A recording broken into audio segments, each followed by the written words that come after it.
started. The first one is personal development. Now, in illustrating personal development, Mr. Schoaf, my teacher, started with money. You know, money's not the only place to start in talking personal development, but it's where he started, so let me share the thoughts he shared with me back then. Let me share them with you. Here's the best lesson I can give you on economics. It's very simple. We get paid for bringing value to the marketplace. That's about as simple as I can put economics. We get paid for bringing value to the marketplace. Now, it takes time to bring value to the marketplace. However, we do not get paid for time, so we cross that out. Mistakenly, the man says, I'm making about $20 for an hour. Not true. If that was true, you could just stay home, right, and have them send your money. So that's not true. We don't get paid for time. We get paid for value brought to the marketplace. Now, since that's true, here's one of the key questions of my talk to you today. Is it possible to become twice as valuable to the marketplace and make twice as much money in the same time? Is that possible? The answer is yes. Could you become 3 times as valuable as you might be right now to the marketplace and make 3 times as much money in the same time? And the answer is yes. 5 times, 10 times? Of course. America is unique. It's a ladder to climb. It starts down here, let's say, at $5 an hour, and it keeps going up. Top income last year, $80 million. The guy who runs Coca-Cola. Now, that's a heck of a ladder. That's why everybody wants to come here, right? The boat people are not headed for Vietnam. People haven't plotted and schemed for 50 years saying if I could just get to Poland, everything would be okay. Not true. Everybody wants to come to America. And the reason is because we've got the best wind ever blowing in our favor. We've got the best economic opportunity anybody's had in 6,500 years. And all you have to do is understand it and take advantage of it. Now, there's some key questions to ask here. Why would the marketplace pay someone only $5 an hour? Very simple answer. They're not very valuable to the marketplace. Now, we must underline to the marketplace. This person might be a very valuable brother. Yes. Member of the family, valuable. Yes. Valuable member of the church, of course. Valuable citizen of the country? Yes. Valuable in the sight of God? No doubt. We're all of equal value in the sight of God. But if you're not very valuable to the marketplace, you don't get much money. You say, well, it shouldn't be that way. Well, then you got to start your own country. You know, this one's been in process for 200 years, and this is the best we've been able to come up with so far. But here's the key. You don't have to stay here. Now, there was a big debate in Congress last year that this $5 was not enough, should be 6, should be 6, should be 6. But we don't need legislation. 6 is already on this ladder. The next step up. You know, if you work for McDonald's, they'll pay you $5 an hour to take out the trash. If you whistle while you take out the trash, they'll pay you $6 an hour. So we don't need that legislation. You just need to take lessons on how to whistle. Have a good attitude. Now, as you begin to climb this ladder, why would the marketplace pay some people $50 an hour? Answer, evidently, they must be more valuable to the marketplace. 10 times more valuable. And is that possible for someone to be 10 times more valuable and earn $50 an hour instead of 5? And the answer is yes. That's what America is all about. Now, why would the marketplace pay some people $500 an hour? Evidently, this person must be much more valuable to the marketplace. That's what's important to understand, to the marketplace. And would the marketplace pay one person $80 million for 1 year's work? And the answer is, of course. If you helped a company make $1 billion, would they pay you $80 million? I'm telling you, it is possible.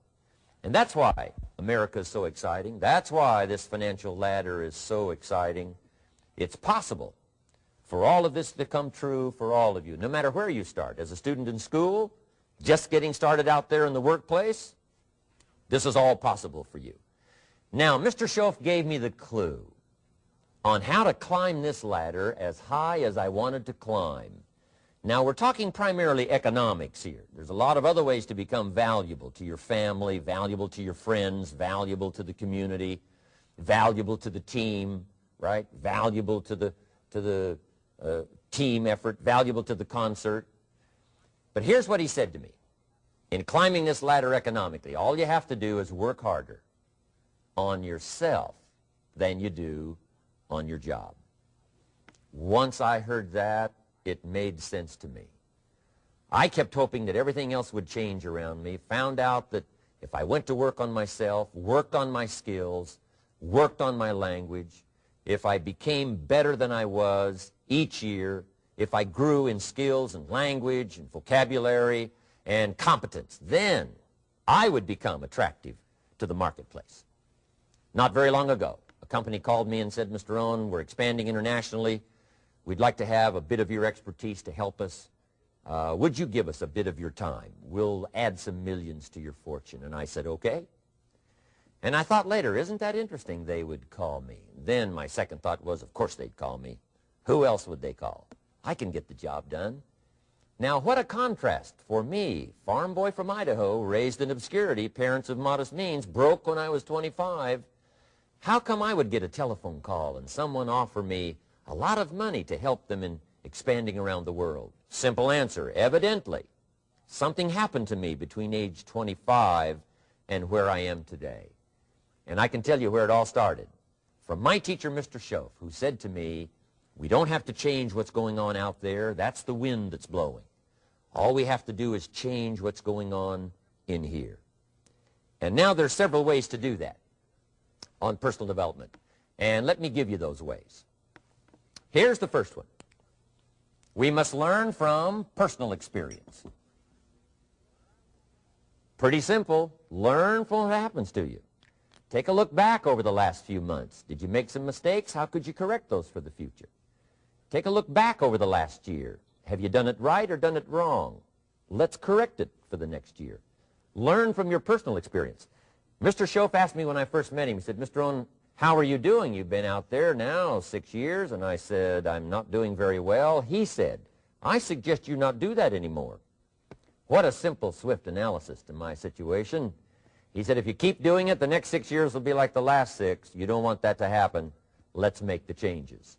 So learn from your personal experience. Now here's number 2, why I came to share this video experience with you today. And that, I call it OPE, other people's experiences. That's me, other people. That's your teacher, other people. That's your friends and colleagues, other people. The people you meet that can pass along to you their experiences, what's happened to them, the mistakes they made, how they corrected them, how they changed their health and changed their bank account and changed their income and changed their future. That's it, other people. Now, there's 2 kinds of people to learn from. One is failures. It's too bad failures don't give seminars, right? That would be valuable. Bring your notebook. Have them tell you how they lost it all and threw it all away, threw their health away and threw their friendships away and things didn't work out well.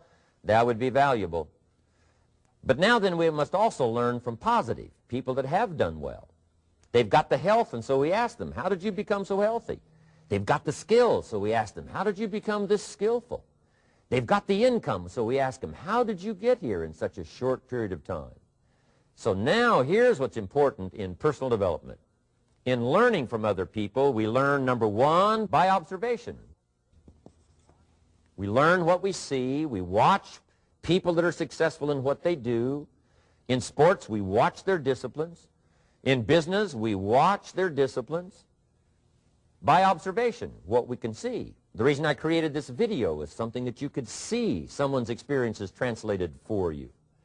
Second, we learn by what we hear. I've got some of my lectures on cassette tapes, so you know you can take them with you wherever you go and learn by listening.